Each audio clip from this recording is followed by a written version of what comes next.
अस्सलाम वालेकुम, क्या हाल चाल है। Abhi home chef here, welcome back to my channel. आज की वीडियो आप लोगों के लिए बहुत ख़ास होने वाली है, स्पेशल उन लोगों के लिए जो होटलिंग करना चाहते हैं, जिनका शौक़ होता है कि हम कहीं बाहर खाना खाने जाएं। तो आपने इन टिप्स पर गौर करना है, इनका ध्यान रखना है, तो फिर देखिएगा कि आपकी होटलिंग जो है कितनी ज़बरदस्त होती है। सबसे पहले नंबर पर जो टिप मैं आपको बताना चाह रही हूँ ना, वो ये है कि आपने अपनी पॉकेट मनी चेक करनी है, अपनी जेब चेक करनी है। आप वो पैसे चेक करने हैं कि आपकी जेब में इतने पैसे हैं या नहीं, कि आप ये सारा अफोर्ड कर सकें या कर सकती हूँ कि नहीं। तो वैसे तो 100 रुपये में भी खाना बहुत अच्छा मिलता है, लेकिन अगर आप वही 100 रुपये आवारी होटल पर्ल कॉन्टिनेंटल लेके जाए ना, तो फिर उस 100 रुपये में आप खाना नहीं खा सकते। कहने का मतलब है अपनी जेब चेक करें, फिर उसके हिसाब से आपने अपना बजट रेडी करना है। नंबर 2 ये है कि बाज़ होटल्स में, अच्छी होटल्स में अगर जाते हैं तो, या आप दरमियाने किस्म के भी होटल में जाते हैं, तो सबसे पहले आपने विज़िट करना है उन होटल्स का कि इन और होटल्स में एक तो खाना कैसा है, दूसरे कौन कौन सी डिशेज़ हैं, और तीसरी बात यह है कि इनका पर हेड क्या है।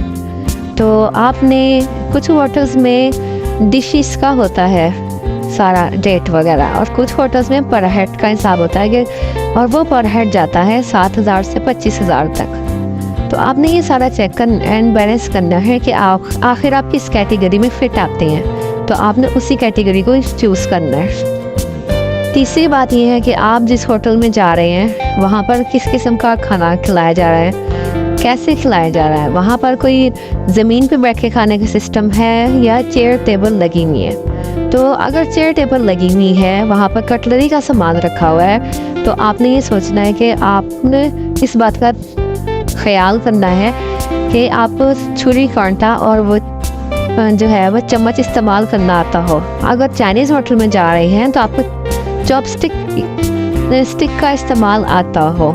ये ना हो कि वहाँ पर आप जाएं और आपको शर्मिंदगी का उठाना पड़े और आपको पता ही ना चले और आप वहाँ जाके बैठ जाएं। आप दोस्तों में शर्मिंदा हो या ऑफिस वाले लोगों के साथ गए हैं, कोलीग्स के साथ गए हैं, तो आपको उनके सामने शर्मिंदगी उठानी पड़ रही है कि ना आपको कांटा चम्मच इस्तेमाल करना आ रहा है, ना चॉपस्टिक यूज़ करनी आ रही है। और ये भी पता हो कि आपने खाना दाएं हाथ से खाना है, और कुछ आदाब होते हैं, कुछ एटिकेट्स होते हैं खाना खाने के, तो ये सारी चीज़ें आपको आती हो कि कौन सी कटलरी का सामान है लेफ़्ट साइड पे रखना है, कौन सा जो है वो क्रोकरी का सामान राइट साइड पे रखना है, कौन सी चीज़ पहले उठानी, कौन सी चीज़ बाद में। तो इन एटिकेट्स को भी आपने जहन में रखना। तो ऐसी समटाइम होता है कि आप सारी वीडियोस तो देख लेते हैं, लेकिन इस तरह की वीडियोस को इग्नोर कर देते हैं। तो खाली मेरे पास तुम हो के ड्रामे ना देखा करें, इस तरह की वीडियोस भी देखा करें जिसमें आपको कुछ मैनर्स सिखाए जाएं, कुछ आपको तरीक़ेकार बताया जाए कि किस तरह होटल में जाके खाना खाना होता है। अच्छा जी, नेक्स्ट टिप मेरी ये है कि जब आप होटल में जाते हैं ना, तो अपनी ड्रेसिंग का बहुत आपने ख्याल रखना है, और ये डिपेंड करता है आपके फंक्शन पे। जैसे कि अगर तो शादी ब्याह का फंक्शन है, वो तो जाहिर सी बात है होटल में हो रहा है, तो वो तो फिर चमक दमक वाले और हो वो जो होते हैं ना, अच्छे भड़कीले कपड़े आप पहन सकते हैं लेडीज़। लेकिन अगर जेंट्स हैं तो जेंट्स को अपने हिसाब से पहनने हैं। लेकिन अगर आप किसी स्टाफ के साथ जा रहे हैं, आप दफ्तर के लोगों के साथ जा रहे हैं, फ्रेंड्स के साथ जा रहे हैं, तो फिर आपने हुलिया अपना चेक कर लेना है कि सही ऐसा तो नहीं हो रहा कि आप बहुत ज़्यादा ओवर लग रहे हो। अगर आपने पैंट शर्ट पहनी तो उसके नीचे आप सिंपल जूता नहीं पहन सकते हैं, आप वो उसके नीचे सैंडल नहीं पहन सकते, उसके नीचे आपको जूता वेयर करना है। ये सब चीज़ें आपने कि ड्रेस सब किस तरह होना है, तो ये आपको पता होना चाहिए। मज़े की बात बताते हैं, समटाइम क्या होता है कि जो स्टाफ में या दफ्तर में कुछ ऐसे लोग होते हैं जिनका पेट बाहर को निकला होता है, वो पैंट शर्ट पहन के चले जाते हैं, और जब वो पैंट शर्ट पहन के जाते हैं तो उनका पेट ही पेट नज़र आ रहा होता है। तो ऐसी सूरत में ऐसे लोगों को चाहिए कि वो पैंट के साथ कोट भी पहने, ताकि जब वो कोट पहनते हैं ना तो उनका जो पेट है वो इतना नुमाया नहीं होता, और वो जो कोट होता है वो उनके पेट को छुपा रहा होता है, कवर कर रहा होता है। तो इस तरह की ड्रेसिंग करनी है कि आपका कोई मजाक ना बनाए। समटाइम क्या होता है, कुछ लेडीज़ होती हैं, कुछ लड़कियां होती हैं, तो वो शॉर्ट्स मतलब पहन के चली जाती हैं होटल्स वगैरह में। आपने अपने और शख्सियत का वक़ार रखना है, आपने फुल ड्रेसअप होके जाना है वहाँ पर और साफ़ सुथरा ड्रेस पहन के जाना है। इससे ये होता है कि जो आपकी फैमिली के लोग होते हैं वो भी आपकी इज़्ज़त करते हैं और जो स्टाफ के लोग हैं वो भी आपको अच्छी नज़र से देख रहे हैं। और फिर ये होता है कि वेटर से लेके आपको मैनेजर तक सब इज़्ज़त दे रहे होते हैं अगर आपने ड्रेसिंग अच्छी की हुई है। अच्छा जी, मेरी नेक्स्ट टिप क्या है कि आपने जब होटल के लिए जाना है ना, अगर आपके हाथ में सारी अरेंजमेंट है तो आपने थोड़ी सी मेहनत करनी है। आपने जो रिज़र्वेशन करवानी है ना, उसके लिए आपने एक दिन पहले सारा विज़िट करना है। आपने सारा चेक करना है कि यहाँ पर सीट नंबर क्या है, टेबल नंबर क्या है और वहाँ पर जो फर्नीचर का है सामान कैसा रखा हुआ है, कितनी टेबल्स आपने अरेंजमेंट करवानी है, कितनी आपने चेयर्स लगवानी है, टाइमिंग आपने सेट करनी है। और समटाइम क्या होता है कि आप लोग होटल्स में अगर टाइमिंग सेट के हिसाब से जाते हैं, जैसे कि 8 बजे की टाइमिंग है और आप लोग पहुँचे 9 बजे, तो वो जो होटल वाले होते हैं ना वो बस 8 बजे ही आपका वेट करेंगे, वरना बाद में आपकी वो जो सीट है वो कैंसिल हो जाएगी, वहाँ पे रिजर्वेशन आपकी कैंसिल हो जाएगी। तो उसके लिए ये है कि अगर आपका टाइमिंग थोड़ी लेट हो रही है, जैसे 8 बजे का टाइम दिया था, 9 बजे पहुँच रहे हैं आप लोग, तो फिर आप लोगों को कॉल करनी पड़ेगी। आप मैनेजर को कॉल करें, जी मुझे टाइमिंग सेट कर दें अगेन कि मैं 8 बजे नहीं आ सकता या आ सकती, आप 9 बजे से टाइमिंग रख लें, ताकि उनको इन्फॉर्म करेंगे तो वो फिर वो वाला टाइम जो है ना वो खुद अपने स्टाफ के साथ मैनेज कर लेंगे कि हमने उस 1 घंटे में क्या करना है, और आपका जो टाइमिंग है वो फिर 1 घंटा लेट कर देंगे।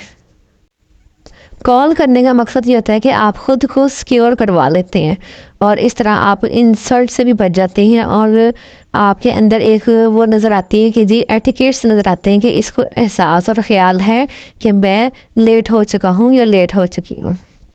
सबसे अहम और इम्पोर्टेंट पॉइंट तो वो ये है कि जैसे सिलेक्टिंग द राइट मेन्यू, आपने क्या करना है कि जैसे कि कुछ होटल्स में बुफे सिस्टम होता है, वहाँ पे बेतहाशा जो डिशेज होती हैं, मीठे की भी और नमकीन की भी, और हाँ आपको पता ही है जो लोग गए होंगे तो, लेकिन कुछ होटल्स में होता है कि वहाँ पर आप जो ऑर्डर करते हैं वही कुछ मिलता है, या सम टाइम आप किसी की इनविटेशन पे गए होते हैं तो आपने अपने प्लेट में जो खाना निकालना होता है ना वो भी बड़े तरीके से निकालना होता है। आपने ये नहीं समझना कि जैसे कि बस ये मेरा पहला और आखिरी खाना है। आपने बेड़ा गर्क नहीं कर देना किसी की शादी में जाके या किसी के दावत में जाके।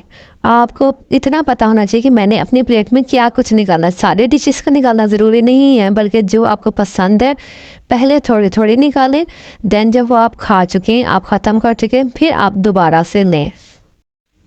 कहीं ऐसा ना हो कि आप वो जो है वो इतनी सारी सलाद भी डाल दी, इतनी सारी बिरयानी डाल दी, इतना सारा जो है वो मीठा डाल के दे आए, एक पहाड़ सा कुछ लोग बना लेते हैं। तो ये इल मैनर्स होते हैं, आपने इस तरह बिल्कुल भी नहीं करना।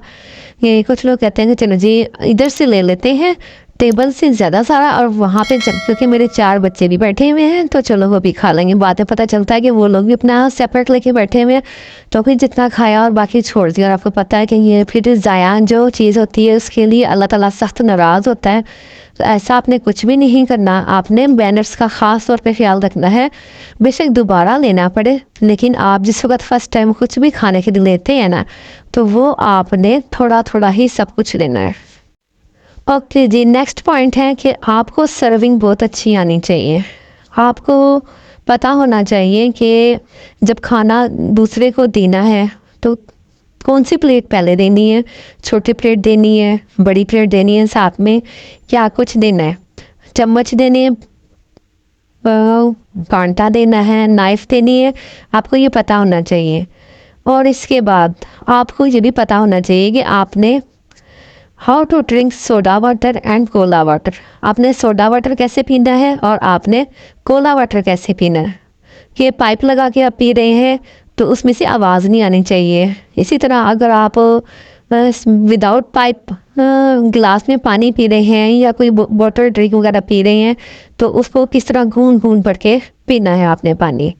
तो ये सारा कुछ हो गया। उसके बाद आपने चेक करना है कि अब हमने जो है बिल्स किस तरह आपस में शेयरिंग करनी है।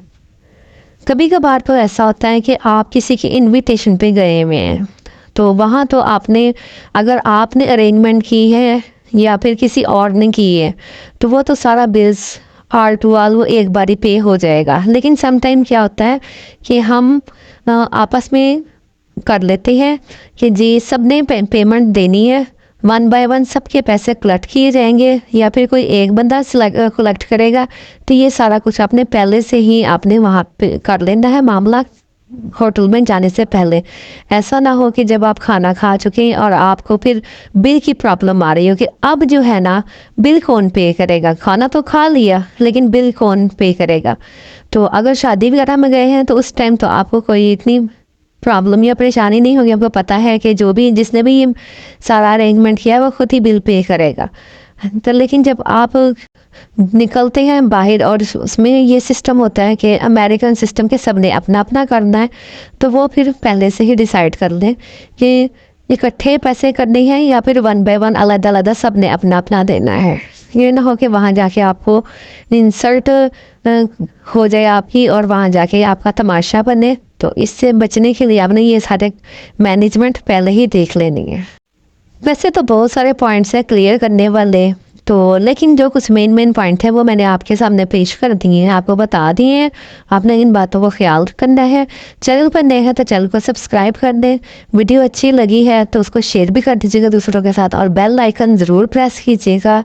इंशाअल्लाह ताला कल फिर बहुत सारे इन्फॉर्मेशन के साथ, बहुत सारे आइडियाज़, बहुत सारे जो है वो मालूमात के साथ आपके साथ हाजिर होंगे, मिलूँगी।